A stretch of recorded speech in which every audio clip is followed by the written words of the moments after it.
یو کور د هوانې و مرمۍ لګېدلي. ځایي استوګن وایي په دې پیښه کې د یوې کورنۍ 6 تنه چې 3 ماشومان دي وژل شوي او 11 ټپیان دي.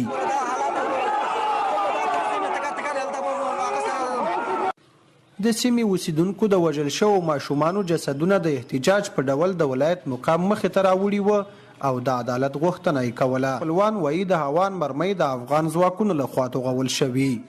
نن چې دا کومه مظاهره روانه ده دا بیګا د اختر شپه وه او شاهنامې کېدلې د طالبانو لخوا هم شاهنامې هوایي ډزې کېدلې او دې خوا ته پوسټر د اسلام آباد نمبر اول پوسټر دیم هوایي شاهنامې کولې او ډزې کولې. نو په دې لړ کې دوی یو دم ډیسي توپونه راخوشي کړل چې هغې په لړ کې یو کور ولګېده چې د هغې 3 کورنۍ مکملې د منځه تللي دي. پکې د چا لاس نشته د چا پښه نشته ماشومانو په نیکریزو باندې لاسونه سره او ټول پکې شهیدان دي. نو موږ دغه شی نور نشو زغملی او نه غواړو یا دا ملک موږ پرېږدو دی ته. په وژل شوو کې 3 ماشومان او په ټپیانو کې 6 ښځې دي.